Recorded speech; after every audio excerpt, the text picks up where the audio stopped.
What's going on, everybody? Your boy Man Up here, back with the normal tag team partners. Go ahead and ring that bell, kind sir. Hey, man up. Hey, bro, we are prime time, baby. Shucking there. He got the bow tie out. He's styling and profiling today. I had to dress up for the occasion. I was in my sick bed all day long, but I was not missing our prime time premiere. What's going on, everybody? Oh, man, I love it. I love it. As y'all can see here, we have two new guests with us today. Who do we have joining us in the top right up there? You're in the top right. Yeah. Oh, me? Yeah, you are in the top right. That's rough, actually. I thought it's left, but go ahead. Well, my name's Russ Miller. I've been doing this for quite a while, and some people might know me, some people might not, but I have a belt or two. Oh, awesome. That's a hell of a exactly. Who else do we have joining the gang today? What's up, everybody? My name is Jason Davis, and I run Champions Belt Club page on Facebook. Do a lot of wrestling sort of trivia, wrestling history, and wrestling news and current stuff like that. And I also collect belts and sort of love the hobby. So five belt collectors, 5 wrestling enthusiasts, and we're gonna tackle this awesome topic today, Joey, ain't we? Yep. And I was going to go ahead and also add on to what Jason was saying. If you're not in Champions Belt Club, you don't know what you're missing, because there's literally, Jason keeps it a lot of fun in there. We're having fun in there every single day. There's trivia in there. Even if you can't participate, and I forget sometimes, I'm at work or whatever, I don't participate, but the days I can, I do. And that's the fun thing. There's always something going on in there. You get to see some work from different makers. You're going to see a lot of different things, and there's fun things that go by the week and by the day. So if you're not a member of Champions Belt Club, make sure you look that up on Facebook right now and click to join. Thanks, man. Awesome. All righty. So today's topic, we're going to be talking about one-time world champions. Now, I know when we say one-time world champions, a lot of people have opinions on what the world championship is. Some people say NXT. I'm going to leave that alone. Some people might not consider the WWE a world championship. Yeah, it is what it is. Exactly. It is what it is. A lot of it's in the freaking context. And I think with our illustrious panel here, we can tackle some of this, whatnot. But I think we're gonna have a nice, good common ground in regards to some of these world champions that we're gonna be talking about this evening. Oh, just to if I can add my thing in, please don't bring up the UWF as a world title, because the UWF was not a world title. It was just a heavyweight title. It was Mid-South. I love that belt. As you can see right here. Exactly. But it wasn't a world title. It was, I think it was slated to be, when all that happened. Right. Yeah. And again, it was a valiant effort, but when you start selling out and you lose your talent, you can't have a world champion. That's why the AWA folded, because Zbyszko was the only guy who was married to Vern's daughter at the time. And that was the only guy he could trust to hold on to the title and not, do something stupid with it. Exactly. Mm-hmm. Exactly. Speaking of one-time world champions, that leads me right into somebody talking about the AWA, talking about the last traveling world champion in the history of professional wrestling, in my opinion, was Curt Hennig. After the NWA World Championship became pretty much exclusive to Jim Crockett Promotions, Curt traveled to NWA territories with the AWA World Heavyweight title, and I think Vern had planned for Curt to be champion a million times over and carry the company until he got an offer from Vince. Had ran the top of my list. Curt Hennig 373 days as was AWA World Champion. Yeah. Excuse me. So I'm May 2nd to May 9th. Yeah. And an incredible champion, but when you compare the money, poor Curt became Mr. Perfect and went with it. And you know what? Being in WWF made him a legend. Absolutely. That's the hard part. People forget. You look back at guys like Hogan, who was a big star in the AWA, but he ascended. The only guy that really didn't need that shot ever, there's two of them really, that never made it to really WWF, and I don't count his little bitty run. Flair didn't need it, neither did Sting. Yeah. Okay. Good point. Yeah, and also too, when you think about the decision to go to WWF back in the day, it wasn't even just a money thing; it was a visual thing. It was the amount of eyes that were going to be on your product, because these guys are all independent contractors, and they know that getting on that product means that they're going to be a bigger draw in other areas as well. And it's always about trying to get a bigger audience and a bigger sort of presence in the business. Sure. So I don't think Vince at that time was even really offering a whole lot of money in terms of comparatively to contract, but it was really about the pay-per-views and about the cable deals and that kind of stuff. So national you were offered the opportunity, pal. That's right. We sell opportunities here. Kurt got treated like a star walking in the door too. He got the full treatment. Yeah. 2-year undefeated streak, the main event program with Hulk Hogan, almost right out the, like not long in the company. He's in all the main events with Hogan and stuff like that. They had a long story until. And I think without that back injury that he had in WWE, I think without that injury, he was next in. I think he was on his way to working a program, and undoubted. Yeah, he would especially have with the upcoming. They wouldn't have known that at the time, but if you think about the context of the steroid trials, they were looking to put the belt on somebody that looked less sort of Superman and less sort of like less 6'5" and 300 pounds. So I think he took Brett's spot. He would have been where Brett was. 100%. And imagine Kurt was on the gas too, but not like not like that. Yeah. Nice, fellas. Nice. Love it. Well, you look at too when you go the AWA route. There's a couple of guys that were one-time world champions. Stan the Lariat Hansen, who is he wasn't having what they do here, so he went to Japan and became a god. And then, of course, Jerry the King Lawler, who I think they tried to use in Kurt's vein and tried to travel, but he wasn't having what Vern was going to pull with him because Jerry was a promoter too. Exactly. Keep it with the AWA theme of the person that Stan Hansen beat, Rick Martel. Yep. Oh yes, that could be a whole show. Oh yeah, Rick's a great guy too. If you've ever talked to him, the nicest guy in the world. Yeah. Oh, you talked to him? Nice. Oh yeah, he was in the Charlotte Fan Fest one time. Okay. I sat with him and Brutus Beefcake for about 2 hours. Nice. They were really cool. And then, of course, you remember the guy that won the title, shortly before him from Bockwinkel was Jumbo Shiruda. He only had the title once. Right. And Masa Saito, who beat Larry Zbyszko in Japan. Right. Mm-hmm. So there's a lot of guys that only had the belt once. Yeah. Or that particular world title. Right, yeah. Because the most famous one. Firing up, baby, Tommy Wildfire Rich. I got time to reach on my list. Now, put this stuff into context for a lot of our newer wrestling fans who don't really know freaking history. Tommy Reese beat the legendary Harley Race. Every single he had held it for 4 days. He defended the title within the Georgia territory 4 times against Harley Race on that final match. Harley regained the title because he won it in Augusta, and he won it like Harley won it back 4 days later. So, and that's kind of how the NWA World Title worked back then. But that shows you how hot of a territorial babyface Tommy was at the time. And he was He was a young kid, like 2021 somewhere. Yeah, something like that. Young, but red hot in that territory at the time, and for Harley to want to do that with him, it does speak volumes.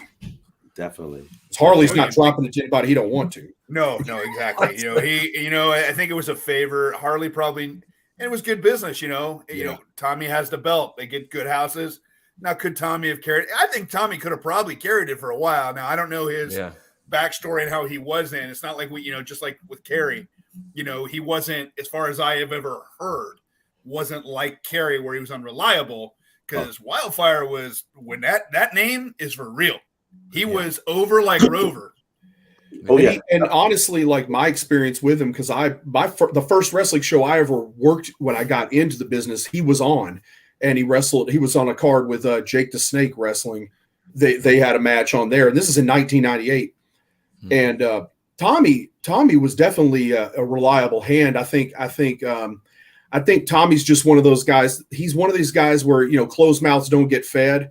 And he's the type of guy where he's going with the flow. He's showing up. He's doing his job real well, but he's never going to be that guy in the you know, politicking and pushing to get those opportunities. Yeah, but that's the guy. That's the guy you want on your defensive line, not the guy that you want. Not the guy you want like in the face of your product or your TV. So that's kind of where he fell after that one title reign. Yeah. But I definitely want to piggyback off what you said something, Rusty. Not like Kerry. Now Kerry Von Erich is a one-time champion, held the title for 18 days. Now we all know Von Erich's hot in Texas and whatnot. Do we think that run should have been a little bit longer? Yes, if Kerry had been reliable, the Von Erichs were so over everywhere. Now, granted, it was bigger in Texas, but if y'all listen and read and watch, Fritz had the opportunity to do what Vince did, and he wouldn't do it. Yeah, they all Manning, all them guys tried to get him, and he didn't want to do it.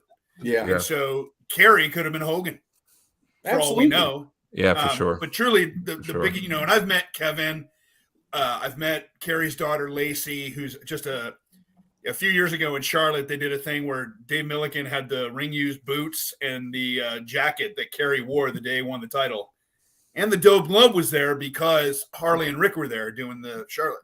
And Lacey just broke down in tears because that's the first time she'd seen it because Doris made that rope. So, you know, I've listened to things, you know, and you listen to stuff that Flair talks about, and God, Flair remembers everything. As drunk as he was. It's amazing. It's amazing. He remembers, and he just said, you know, he doesn't know what happened. And that's something I'll always respect about Rick. If Rick really doesn't know, he don't make it up. He just kind of, I don't know, you know, but, you know, Kerry, as far as being unreliable, you've heard from Lawler and several others where he would be so messed up that, you know, the one night was somewhere in Texas. I want to say it was Texas, maybe the Star Wars. He was supposed to wrestle. He wrestled with his boots untied because they found him passed out in his car, had to bring him to the ring. I mean, and God love Kerry because I was a huge fan of Kerry. When he died, that was a big blow.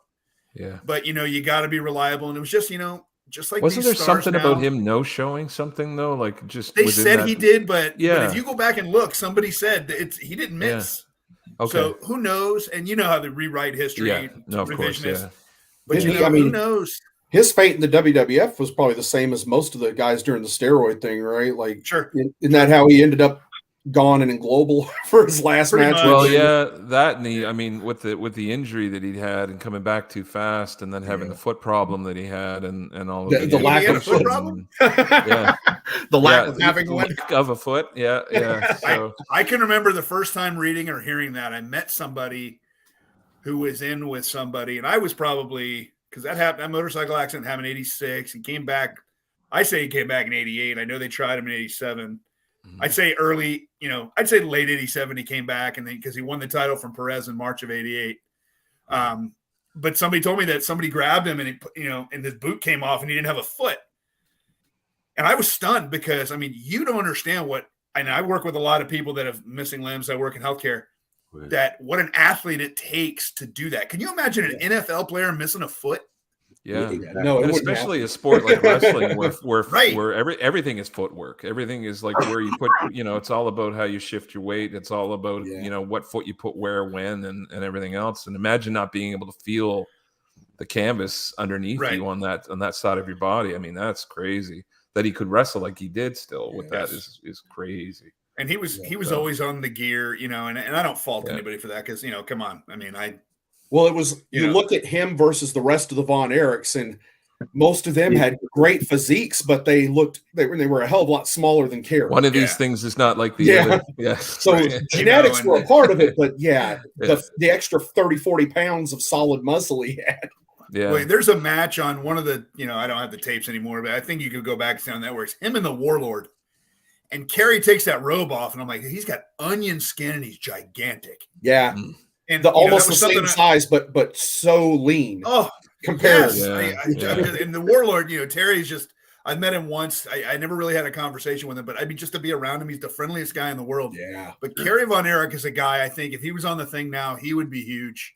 Mhm. You know, to have him on a show like this or, you know, one of the other Right. casts, you know, about belts and stuff Yep. like that. And, you know, and the one thing I will say about, you know, world champions and the stuff we discuss, most of the wrestlers don't care. That's why, like, and I've had this, I think I've had this conversation with Man Up, and I don't know if I had this with Joey, but all these people freaking out on all these belts about it's not accurate. It's look at this and this and that. What is that? I don't get that. The wrestlers don't care. Why do you? Now, if it's crap, I get it. But Yeah. For a lot of them, it's an inconvenience. A lot of them, they just, I got to take this through. I got to take this through customs. I got to Right. take this through. I got to carry this 40-pound or 30-pound thing around the airport. Yeah. It's a lot. And I mean, when you go back into the territory days, they were like throwing their belts into a sweaty kit bag with, covered in blood and beer, and What dragging about, it around the did what back Austin roads. Yeah, and I heard whatever AJ else. Styles talking about carrying the IWGP heavyweight title around, and that thing, people don't realize how huge that belt is, and and how heavy it is from those stacked plates and everything. That's crazy. So I could imagine, that title, even compared to the WWE Championship, is. And I've seen the real one. It's and the one before that even was, which I like too. But Yeah. I just saw so heavy. I saw it when AJ had it too, like in person, and it was. Can you imagine going through airports with that thing? The way it is nowadays. I mean, you can't even get a bottle of shampoo that big on the plane now. Right. You got to check in the IWGP belt, and nobody even knows what the hell that is in America. Yeah. Like, what the Don't hell you is remember this? when Kurt Angle? Don't you remember when Kurt Angle dropped it on Impact? When he was the IWGP, he had the third version, and he was doing a thing, and he dropped it. And they weren't doing a scene in the bathroom for whatever, and he dropped it. They got a phone call. Mr. Noki would not appreciate you dropping his belts. Well, it wasn't even his belt. $16,000 belt on the floor.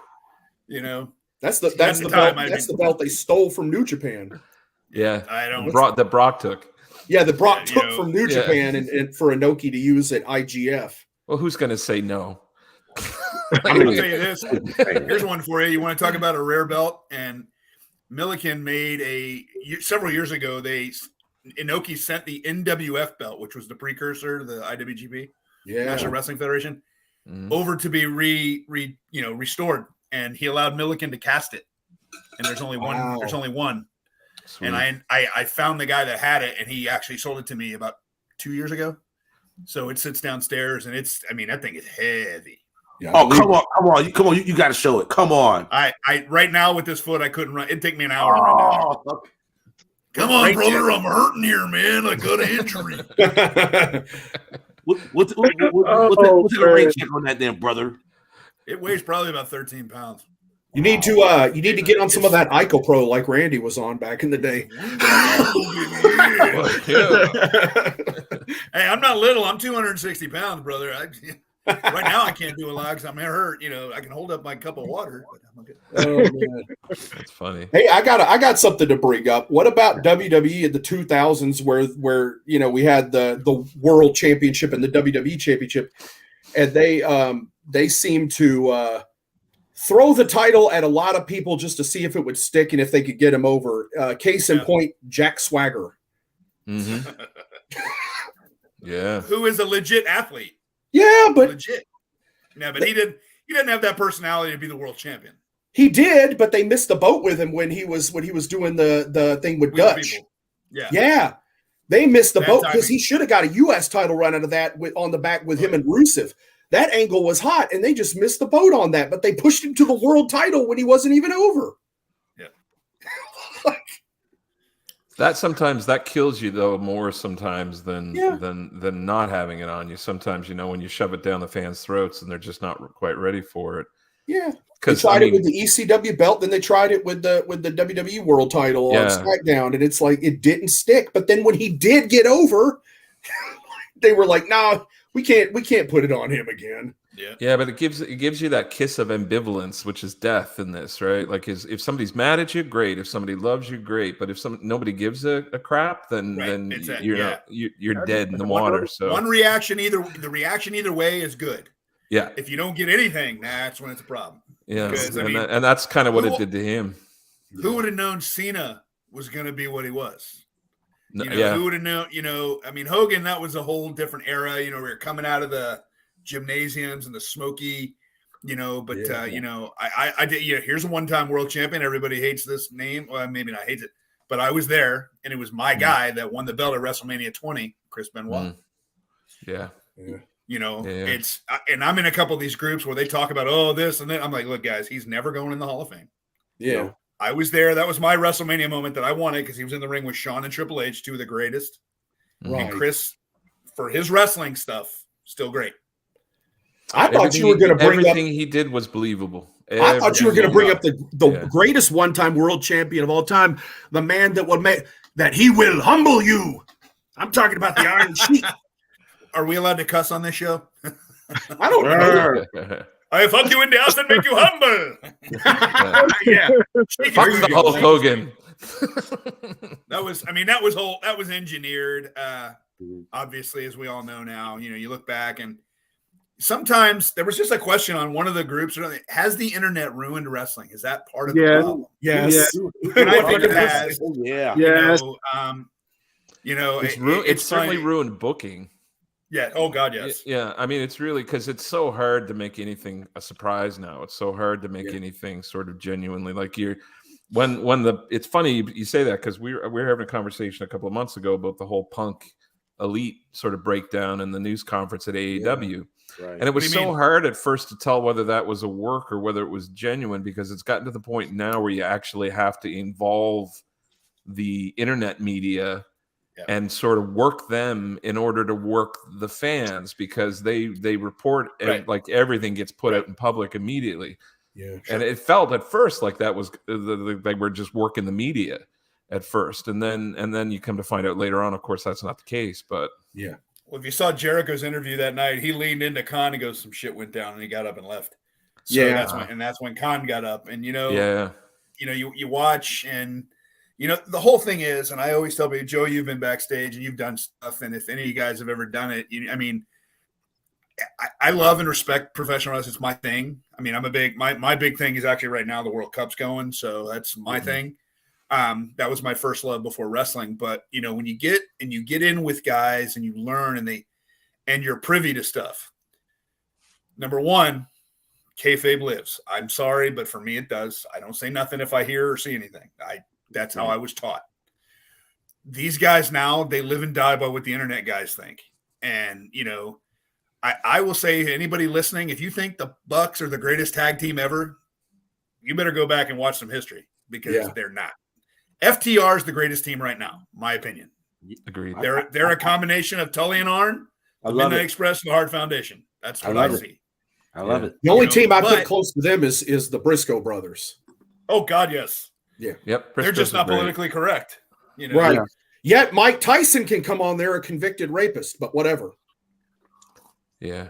You know, I mean, if you think the Young Bucks are the greatest tag team of all time, you need a little bit of a Midnight Express in your life, or you know, a whole lot of Midnight Express in your life. A whole lot of Midnight Express. Either version, or any version, I guess, even the AWA version, the original Midnight Express. They were great Bucks together. Very nice guys. Yeah. Oh God, yes. The Bucks are very nice guys. I have two little guys that I mentor. They're not so little. One's in his 40s and one's in his late 20s, but they're special needs, and I take them to the shows. Yeah. And one of them, you know, Janile, he's autistic. He writes letters, and he takes up. And Nick and Matt remembered him like 6 months later at another show. Yeah, I was stunned. And I was on the art. Yes, and so I will always have a spot for the Bucks because I can appreciate that. But they're not. I don't like the flippity flop, and I personally, again, this might ruffle feathers. Yeah, Kenny Omega's overrated. That's just my opinion. Yep. You know, Jericho at his age is showing us stuff that, I mean, I don't know how old you guys are, but I mean, I do stuff in the gym that like not a lot of guys my age do, but I'm also not a gym freak. Right. As Jericho's not either, but Jericho is what he is. But, you know, these guys could learn from him and they don't want to, they just want to do their thing because it's this country. It's different. Like if you watch football or soccer from other countries, they're about the team. This country is all about the individual. In the NFL, NBA, MLB, it's all about the individual. And to be in wrestling, you got to be about your company and doing what's right for the company. And too many guys are not that now. Yeah, I think that's a big reason why FTR stands out in the field right now is because their stuff is, again, harkening back to like a Benoit or a Bret Hart or one of those, like their stuff is believable, and Yes. the psychology is intact when they're wrestling. Like they don't do more than they need to do, and what they do looks believable, and it looks snug, and it looks like it would do damage, and that makes it a lot more interesting to watch.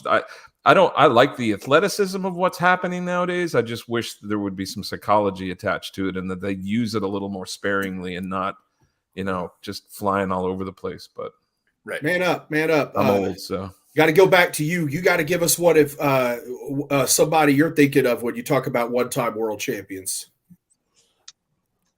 Well,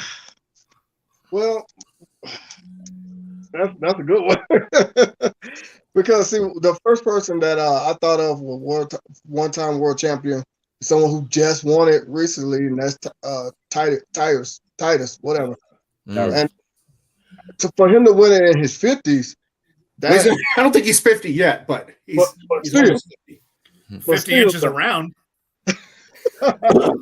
But still, that's an amazing. He had a great career, and I know, like you said in a previous show, Joey, people remember him as Brodus Clay, the big old dancing. They get fixated on that. They don't give him a chance to do something else. And But see, here's the thing. I went back and I watched that match. I forgot to tell you that, Joe. I went back and watched it. I thought he did pretty good, for his age and his size. I thought he did pretty good. He was a big man in the wrong time period. If he'd come around during the Hogan era, he'd have been a Bundy, or he would have been one of those monster heels that Hogan needed to sort of fight against. So he worked his butt off. He's a good transitional guy if he's on the Fox News thing. It's good to bring eyes to the product. And I guess it's fitting because he probably will end up being a one-time world champion, and that's okay. Because I think it's going to start. I think it's going to be good for him, honestly. And I think that people aren't giving him credit. He lost weight. Like he tried his best to get in better shape and be better in the ring. He was more mobile in that match, that triple threat with Matt Cardona and Trevor Murdoch, than he had been in the entirety of his couple of years in the NWA. I think you're going to see a theme in this conversation especially in the NWA, with the programming of the champions and who they put the belts on and why.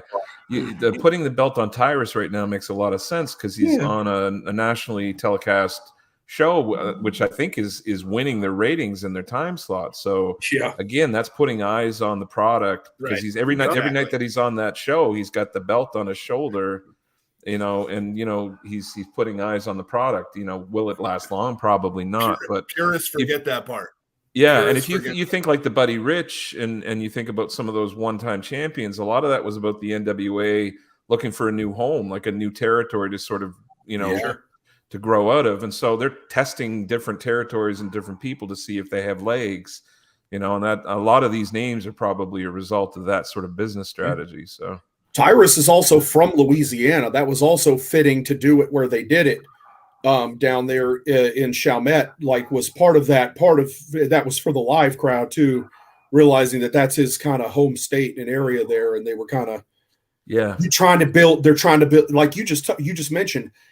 With their partnership with Luke Hawx down there with Wildcat, they're trying to build a home. They're trying to build a new territory down there where they can draw and they can have more pay-per-views. And that's not a bad idea because you talk about strong indies. Luke Hawx is he's got a great school down there. His son is really good. I might be wrong, but Barry's I think really Tyrus was a Harley guy. He was in Harley's developmental program, I think. So as was Trevor, as we all know. Yeah, with Trevor. Yeah. So, he has that lineage and that connection as well. Well, it's all about the era. It's really all about the era that we're in. As to, if you look back, when Terry Funk, there you go, one-time champion. Well, because the ECW title, the ECW title at that time wasn't the world title. But the NWA title at that time was, as we know, was the preeminent belt. Oh, yeah. And so, he had the title for what, 3 years? 2 years? Yeah, something. Terry, 424 days. Okay. Well over a year. I thought it was a little bit longer than that. I thought it was almost 1, 2. But but back then the travel was so intense. And even if you look back at Brett, when Brett talks about the WWF in the 80s, he's like, it's like they took a map and just through darts. They didn't do like they do now. Like now they do the East Coast swing and then the Midwest and then the West Coast. You know, it wasn't like that then. And the NWA, I think, was kind of the same way. Ping ponging all over the map. So yeah, absolutely. And they were trying to the only time they're going to drop the belts is if they think they got a hot territory and they need to, you know, give their top baby face that brush. Sure. And it's kind of shocking that Bob Armstrong never got a run with it as hot as he was down there in Florida and Georgia. Mm-hmm. You couldn't find a hotter baby face down there back when he was running on top. I can remember being a kid when Dusty finally won the world title the first time.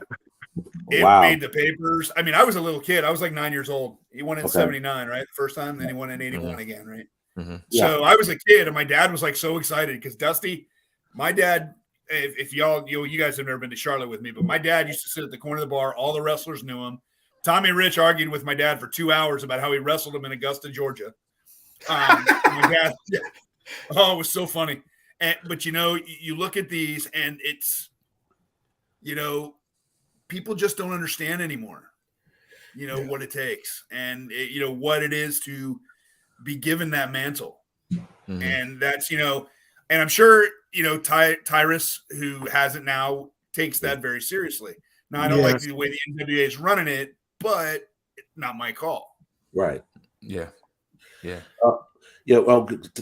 Going back and whatnot, we talked about one of the fun. Let's go ahead and talk about Dory and his one title reign of 1,563 days as world heavyweight champion, a traveling NWA World Heavyweight Champion. Joey, and on top of that, look at his legacy. Look at the people he trained that became WWF and WWE superstars.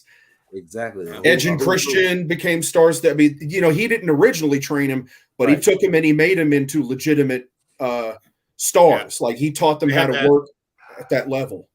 They had that camp. Yeah. Pritchard taught, and you know, and Edge, Christian. I think Val Venus was there. Kurt Angle at one time, I think. Yes, Kurt Angle, yes. Good God. Like Dory's legacy will live on forever because Have you ever met him? No. He's deceptively big. I met him twice. He's a tall guy, wasn't he?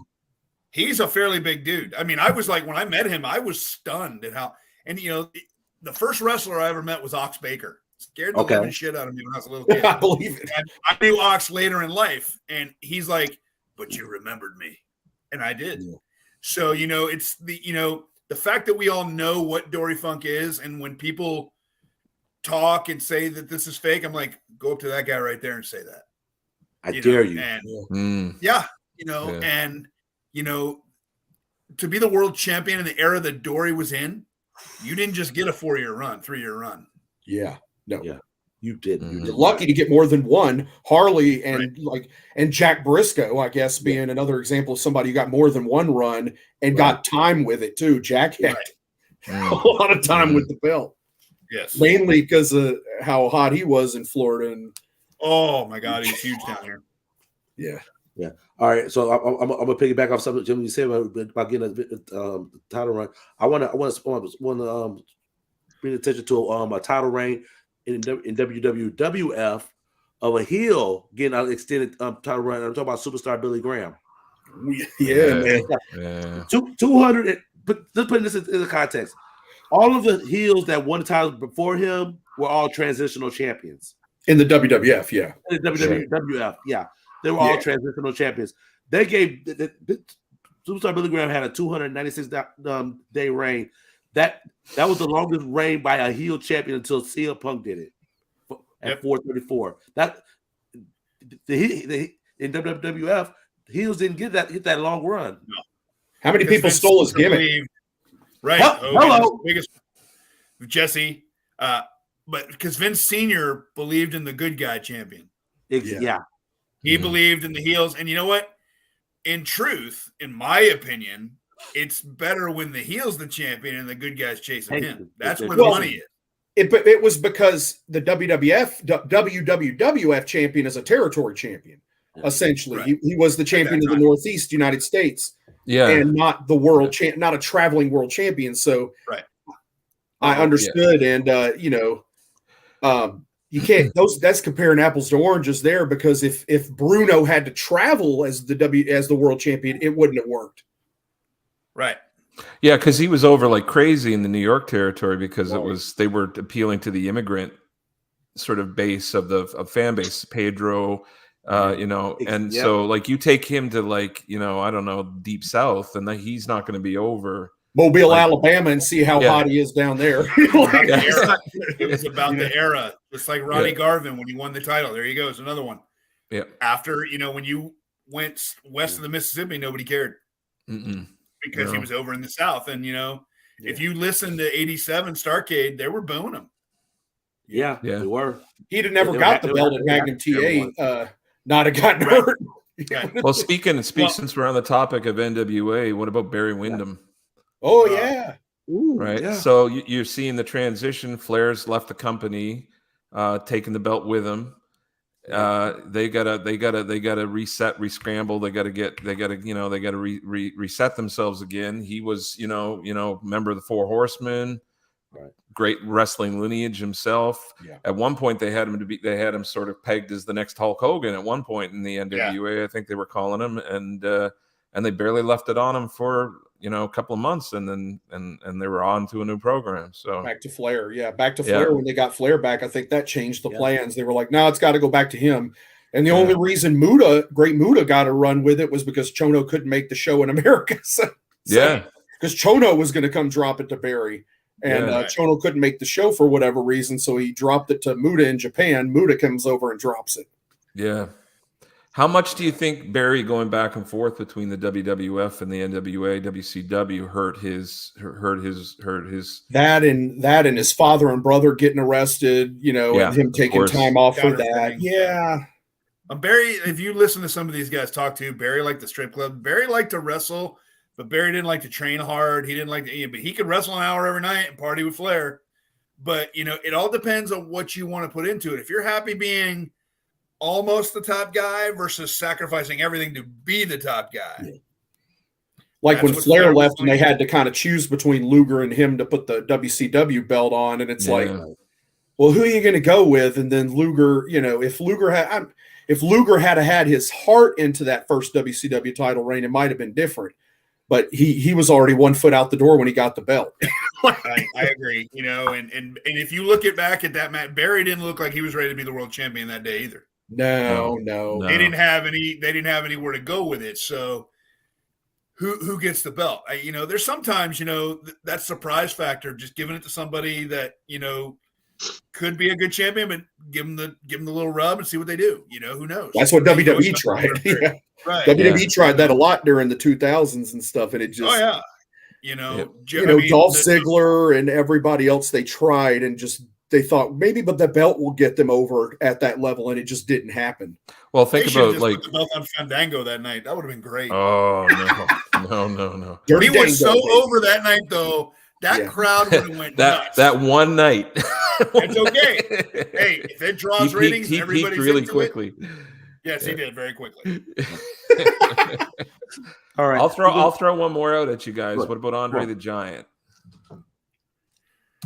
Do you call that a world title reign? I don't know. Well, it was truly an angle. Brooke was getting ready to be born. He pinned and won it, so yeah. Technically, but it's hard to even talk about that just because.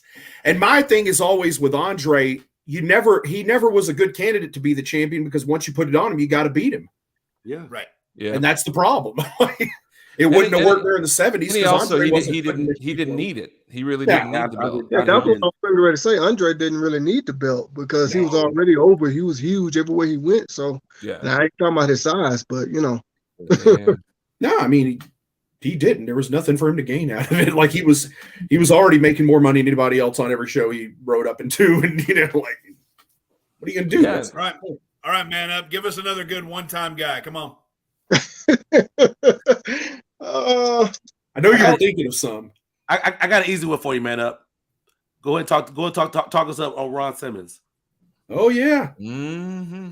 Go ahead, talk us up. I was gonna say Ron Simmons for later, for last. No. Right. But okay. Perfect. All right, what you want to know about Ron Simmons? What you want me to talk about? Talk us up, man. I can tell you because I was watching TV the night he won it, and you could go back and watch the reaction, the people coming out the seats and stuff like that. Nobody saw it coming. Nobody saw that He coming. didn't even see it coming. He didn't even Ron- see it coming. He said he didn't know it was going to happen until like a few seconds before it actually happened. No, and then when the show came on, you were expecting Sting and Vader in the main event for the belt until Jake Roberts debuted and took Sting out. And it was a good angle. Like, I give credit, and it worked at the time. And Ron hitting that power slam on Big Van Vader was freaking crazy. And it was smart. It was smart booking. I mean, they had him in Doom for that whole time period up to that single run, and he was established as a badass. Like, he was like, it was believable. And I mean, he was. Yeah, a lot of people didn't know that Vader planned that whole thing. Good on him, man. And that's according to Ron Simmons. Because they were football guys together. I always remember that freaking promo. Harley and Simmons in the ring. Let me tell you something, Mr. Simmons. World champion, and I had a Let's be honest. Harley, you want to talk about great heels? Harley was the furthest thing from afraid to get heat. Oh my god! like we could mention some of the stuff he did, like calling Ron boy and stuff like that. I know. A message but boy. You know what? Yeah, that was respect. Simmons knew it was work. Yeah, not anything else. Right. Harley was the farthest thing from that, but he knew how to get heat. Harley and Ron going at it. That's a fight I would have paid to see in real life. Yeah, would have gone to Ron at that point because Harley was already a broken mess. But well, I don't know that he was Harley in his prime. prime. Was after that, no, Harley in his prime, nobody messed with. And if you ever listen to Flair talk, he's like, "Kids, send them out here to me." The only guy that would have taken them all out is Haku. Let's be honest. Yeah. Well, I mean, he slammed Andre a month before Hogan did. Just saying. I mean, he picked the man up and slammed. And if you look at the two slams, Andre just kind of rolled forward, and Hogan kind of threw his arm into it. Harley picked him up. However, I will say that Hogan was a lot more blown up than Harley was at that point, too. Fair enough. That's fair. Hogan was blown up. That's the only thing they wanted y'all to see was Hogan. And Hogan wasn't drinking or smoking every night like Harley was either. Well, Harley was a special beast of an individual. Harley's a beast. Yeah. Firm, strong. All right. I'm gonna call out one of my favorites, one-time world champion Ricky the Dragon Steamboat. Oh God. Yeah, man. I think he should have been more than a one time, but whatever. My opinion. Yeah, could have been if he had another one that liked to take time off and wrestle on his own schedule. They were going to program him after WrestleMania 3, that Intercontinental run. He was supposed to go on, and then he wanted to go home and hang out with his family because his wife was pregnant for the second time, I think. And let's be honest, in the WWF at that time, who was the closest to Hogan as a babyface? It had to be Steamboat. JYD. JYD's up there too, but JYD was on the decline though. Yeah. By that point, couldn't work like Ricky could. Let's be honest. Ricky could make magic in the ring with anybody. But between WrestleMania 1 and 2, JYD was I'd say he was on par with that white meat baby face, man. Good. Yeah. Outside of Ricky Morton, one of the best baby faces ever. In the immortal words of Ric Flair, you can take an ass beating like nobody else. Yeah. I could watch Flair and Steamboat all day. Chi-Town all day. I watch it every couple of weeks. That whole trilogy they had in '89. Good God Almighty! And why don't you go help the missus with the dishes, pal? I'm gonna point out too. I like Steamboat's work with Stunning Steve Austin. I thought if anyone and Steve has honestly come out in interviews talking about Ricky taught him how to work. Like he was a green grass coming in to WCW, and Ricky took him and made him into something and taught him how to work. He'd never, besides the Stone Cold character, he had never learned to work on top like that without Ricky. Yeah. And they were clearly, I mean, when they put the program together with him and Jake in the WWF, they were clearly getting him ready for that top face spot, like clearly, because I mean, they were using Jake as sort of the litmus test, to sort of decide who could hold that spot. So that's a guy I thought could have had the belt for a little bit too, even if it was just for a short time, just because That DDT at one point was so over. Yeah. I mean, and everybody was so afraid of him. Well, and I think Jake was slated to work with Brett right out because that original Survivor Series '92 was supposed to be Jake and Brett before Jake, shit the bed and left the company. Yeah, but he was getting that opportunity to kind of be the top heel there and work against Brett. I think I heard an interview with Jake where he said they were running some house shows with him and Hogan. Yeah, and he was more over than Hogan at the house shows, and he was main eventing the B shows too. Jake and Andre were main eventing the B shows too on the tours and stuff, and over the Intercontinental title, which back in those days the IC title was the main event of the B shows, right? But Jake and Andre kind of overtook and were drawing comparable gates to the A towns, which sounds like a good idea on paper, but it's just like it doesn't work. That's not going to work for me, brother.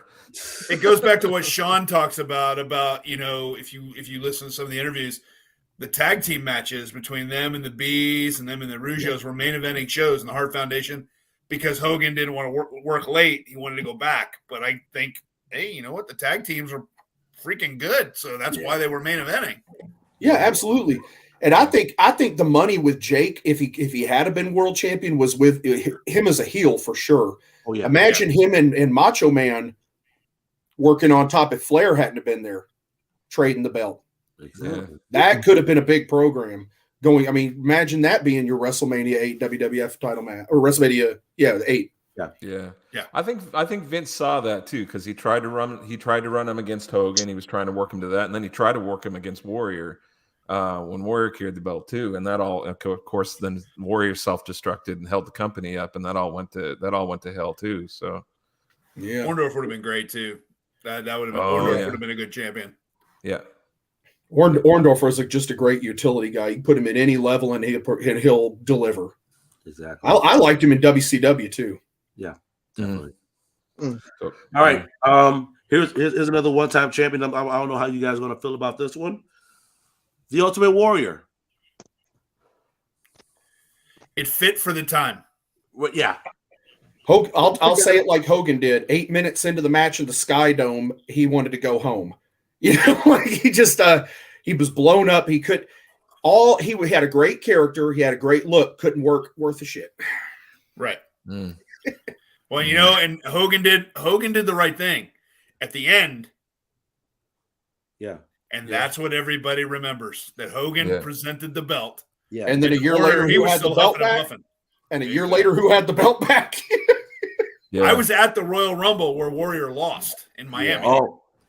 I was so excited. I'm like, Hogan's getting the belt back. You knew it was coming. Drop it to Slaughter was the epitome of there you go, another one-time world champion, Sergeant Slaughter. There you go. Yep. But he was a transitional champion too, let's be honest. Like he's the guy that carried the belt, but it was a hot angle at the time, Desert Storm. What did Jerry Jarrett have on his wall? Personal issues, draw money. Oh yeah. Yeah. It's true. Yeah. Real life too. Yeah. Hey, they could have made that Matt Lita Hardy on Edge thing go for a year. It would have been great. Yeah. They should have let it go longer. Yeah. Same with Jeff and Kurt Angle. That was the hottest Matt Hardy'd ever been in his. I mean, let's be honest. Oh, yeah. Like as a single, that's about the hottest he ever was, besides the Broken Matt thing. Yeah. But yeah, Slaughter's another one a good one as a one-time world champion, and he was wonderful for what he was trying to do. He was a great heel champion to carry that belt to that main event with Hogan. They had a great match. Hogan and Slaughter did for the belt. Hey, hey, Joey, we were talking about heat earlier, brother. Bro. Slaughter sacrificed a lot to get that heat. I'll tell you what, his family had to hide and stuff like. Yeah, that's crazy. We're in the middle of Desert Storm, and he's and you're an American that's joined the Iraqis. Hey, let's be honest. The greatest title when you've ever heard somebody being the champion to try to get away from the heat, Jack Veneno, Ric Flair. Okay. Here, pin me. Yeah, we're gonna kill him. Yeah. And then they had to He hide had to to get drop out of the Puerto belt. Rico. Yeah. Oh my God, Lee West mentioning David Arquette. Oh, Okay, that means that's a Oh. pee break. yeah. Yeah. Damn. That's a pee break. Wow, he really is going to take. Wow, he really. I got one I for thought you. it was time for a women's match. I'm sorry. You know what? I got one for you. I got one the for you. earbuds in here then. The beginning of NWA's relationship with TNA, and they put the belt on Shamrock, Hey, right? he did. He did And very I well. recently heard in an interview this week that just because it came up because it was the anniversary of the Montreal Screwjob, Brett had actually put Shamrock forward as who he wanted to drop the strap to instead of Sean after the Montreal Screwjob. I don't think Vince would have ever done that just because Ken, and I've been listening to those Ken Shamrock interviews on Hannibal's channel. Yeah. And you know, Ken was, you could tell he was resistant. He didn't want to work with China, didn't want to work with a lot of people. And he had good points to why he wouldn't, but you know, they're not going to put the WWF championship on you and you won't do business like that. And that's Ken's thing is, but as the NWA world champion, it was perfect as it was being done. I hated that they just took the title off of Dan and were like, here, bring it to TNA. And Dan Severn had it leading up to that. But now Ken's title reign wasn't very long, but it was good for what it was. And that night with Ricky Steamboat being the referee and that gauntlet for the gold and everything, it was about as good as you could ask it to be with an upstart promotion, you know, starting off on their very first weekly pay-per-view. Yeah. And I mean, both Shamrock and Dan brought that sort of that shooter mystique to the back to the title, like the old Luthez, you know, the old that feeling of, you know, that they could hook you at any time. Ken just looked a little different because he had clearly backed off of some of the stuff he was using, and it was about 40, 50 pounds lighter. You know, like because I think he was in the USADA train. I think he was in that program because he was flip flopping between wrestling and going back to the UFC. And he wanted to fight at light heavyweight. Because back in the original UFC, there was no weight limits, so you wanted to be as big as possible to be out there. Especially, you know, he's fighting a guy Dan's size who's naturally just a big, burly, big boned guy. Ken had, you know, Ken's 5'10". You know, and not a big guy. So for him, he had to bulk up, but definitely he, you know, like he was starting to get back into UFC and wanting to fight at 205 pounds there. And and I mean, honestly, but again, he was really good. And that leads me talking about TNA. I was thinking about Rhino getting a short run with the NWA World Championship too. Not that he's not an overall because he was also ECW World Champion. So I guess technically he's not a one-time world champion, but you know. Yeah, like I said though, some people might not consider ECW a world championship, but I mean that's to each his own on that one. You know, everybody. Well, I don't personally. I'm not a big fan of the WWECW version of the championship. Right. We already mentioned him, Lee West, talking about Benoit. He was already mentioned, but technically he wasn't even a one-time world champion because technically he won the WCW World Championship too. He did, yeah. You know, be technical about it. Yeah, that's when he walked out of WCW. If you're thinking about that crew, Eddie Guerrero is maybe a good one to mention. And Rusty just mentioned Big Papa Pump Scott Steiner, and that's he was a one-time world champion. Yeah. And he had to talk about Big Papa Pump. That was a hell of a run he had there when the title was getting flip-flopped every week. Scott had it for a little while. Yes. And was dominating. And I think nobody knew the dude could speak. Like nobody knew that he could, like his mic worked. Like where did that come from all of a sudden, right? You know? Well, they never let him. You know, they never I mean, the Steiner brothers as a tag team, they really didn't have to do that. They were so good in the dang telling stories in the ring. Yeah. And so brutal in their style. Like they, you know, you watch them in Japan and how stiff they were over there. You know, it's surprising they didn't have longer runs in Japan because I had just how stiff they were to begin with. But I will say that, but unlike the Road Warriors, the Steiners were stiff, but very safe. Right. They didn't hurt as many people as the Road Warriors did, you know. Well, to be fair, the Road Warriors at that time were very, very green. Yeah. That's part of it. That was a big, they were very, very green. But Yeah, I read an interview somewhere where they said like the guy they trained with, Sharky, didn't even teach them how to sell. Like Rude would technically, Ravishing Rick Rude would technically, depending on how many world titles you count, 4 times if you count the world class, because he had the WCW International World Championship 3 times. Did he really? I didn't realize there was that many. Yeah, he had swapped it because he swapped it. I think he traded it with Sting a couple of times, and a lot of the matches were in New Japan. Mhm. So in America, he wasn't really dropping the belt, but they'd go over there and trade it. And the match where he broke his back, he actually won the title back from Sting on a Don Taku show, I think, over there. Have you seen that fall? That's on YouTube. It's where his lower back just meets that. Oh, it's so sick. It's awful. I think it's actually his neck. I think it's his Well, neck. Okay, but he hit his lower back on that freaking stage drop off too. Yeah. Oh, just but he the tore bump is himself so up regardless. And that's sad because Sting was Oh. doing his dive that he always did. You know, this big high spot of the match where Sting clear the top rope and go to the floor, but it was just that drop off there. Oh God. There you go. Oh, There you go. Yeah, I was waiting for somebody. Wow. Yeah, See, Vince was the WWF. Here we are talking about great world September champions. 14th. You got to bring some. September 14th, 1999, Hey, SmackDown. hey, man up. Put that one back up there. You officially get this, good sir. Man up's not wrong. You are. You're wrong. But to be fair, within the context, it fit. It But- fit. But Vince was a WWF champion and ECW, so he wasn't a one-time champion. Oh, you want to be Depending on what you technical with it. consider. Okay. I mean, So I'm just Chavo saying. Guerrero, Won the Chavo ECW Guerrero, title. one-time ECW champion. Gabito. Just saying. That always ends the conversation.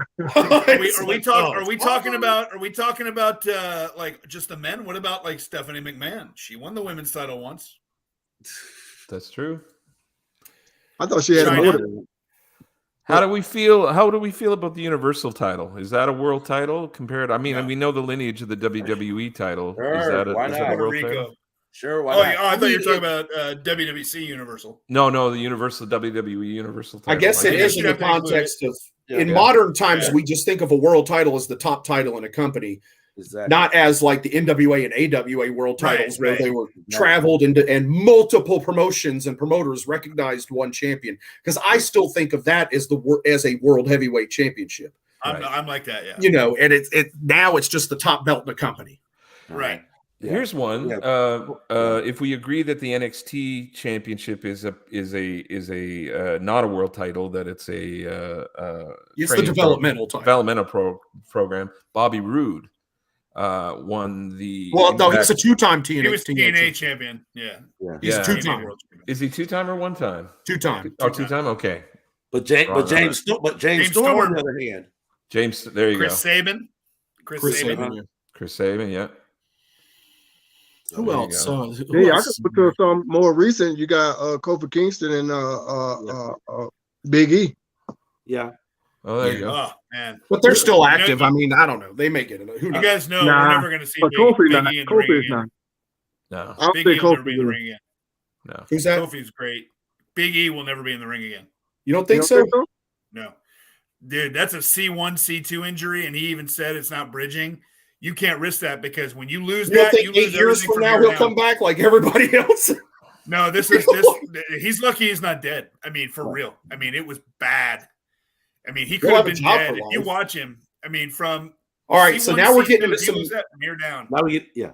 So now we Austin get- Aries, I think, is a Ring of two-time- Honor, and Impact. So he Yeah, and I think he had the Impact title more than once. I think he's either a 2 or 3-time champion. He had the That's TNA right, yeah. belt, then he had the Impact version, the blue and gold version of the Impact The only World guy title. smaller than Mysterio. If we're counting the Universal Championship, Finn Balor yeah. is currently, as of today, still a one-time 5 champion. minutes long, Yeah.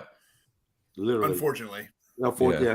It makes you wonder how that reign would have ended out if he didn't get injured. Yes. Well, Mhm. yeah, I mean, yeah, that's interesting. What about talking about Ring of Honor? If you count that title, what about the Fallen Angel Christopher Daniels? Yeah. Definitely.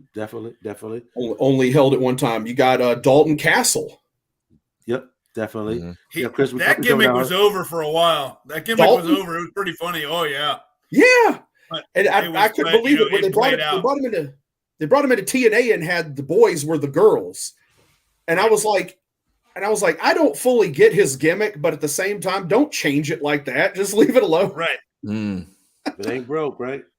Yeah. Back in the transition with the NWA, just after it left Impact, Chris Candido won the NWA championship. He in won that the time tournament period. in. Did they do the tournament at Smoky New Mountain? Jersey, I think. Yep. Oh, was it New Jersey? Smoky Mountain? Mm. I Yeah. don't I thought know. it was New Jersey for some reason. Yeah. So he's a one-time Jerry NWA Hill? champion, Yeah. and also Nice the introduction. original Sheik. Well, guys, I'm sorry. We reached the time limit on this show. So I'm sorry. This I didn't realize we were at an hour. Yeah. What? Yeah. What? Yeah. What? What? Yeah. So yeah. This the whole bells and bells thing. All that means is we get to come back and do it again, guys. That's all that means. I know. I tell you right now. That's what it's about. I know it's crazy. Well, we think Bells and belts. bells and belts, man. We got it all. And if you like what you see, if you on YouTube, make sure you hit that like button, hit that subscribe button, so that you know whenever we got this party going on. Enjoy. What else can they do? Well, yeah, they need to subscribe to us here on YouTube. You need to join the Facebook group. There you can look up Bells and Belts Podcast. Again, I'll reiterate. We also would invite you to check out Champions Belt Club right there on Facebook too. Look them up, join that group. It's a lot of fun. And if you don't have a belt, join the hobby. Order you a belt. Yeah, Hey, definitely. hey, that's a good one there. That's a good one. Mr. Rusty, Mr. Jason, y'all got any closing statements? Unbelievable. Right here was fun and dandy. Yeah.